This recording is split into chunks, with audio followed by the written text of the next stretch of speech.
Bonjour chers frères et sœurs de l'Église de Jésus, nous sommes aujourd'hui le lundi 9 janvier 2023 et nous allons terminer la méditation de la deuxième épître de Paul à Timothée. Regardons ensemble le chapitre 4. Dans les versets 1 à 5, Paul est convaincu que Jésus-Christ va juger les vivants et les morts. Il est aussi convaincu que Jésus revient pour régner.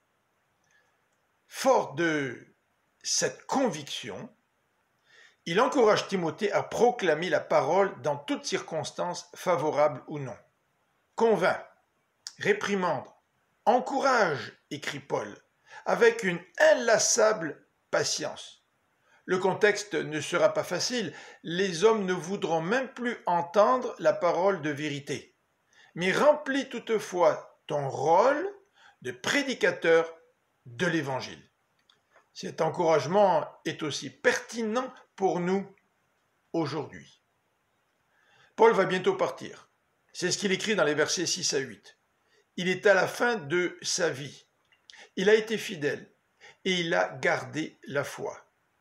Le prix qu'il va recevoir, c'est celui d'une justice éternelle qui lui sera accordée par le Seigneur. Cette justice sera aussi accordée à tous ceux qui attendent la venue du Seigneur Jésus-Christ. Dieu nous considérera justes pour l'éternité. Dans les versets 9 à 18, l'apôtre Paul transmet ses dernières recommandations. Ces quelques versets sont très personnels.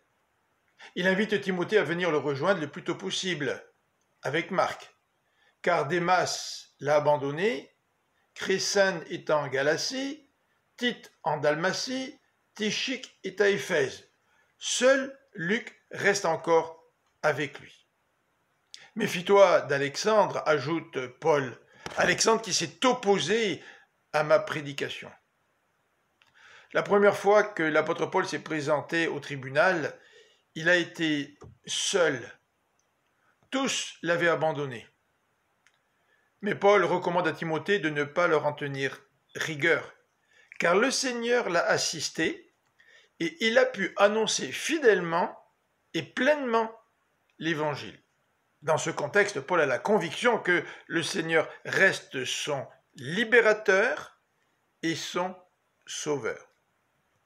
Dans les derniers versets, versets 19 à 22, Paul donne quelques nouvelles personnelles et termine par des salutations.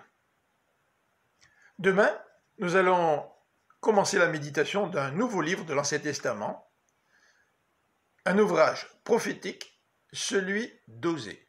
Que le Seigneur vous bénisse. À demain.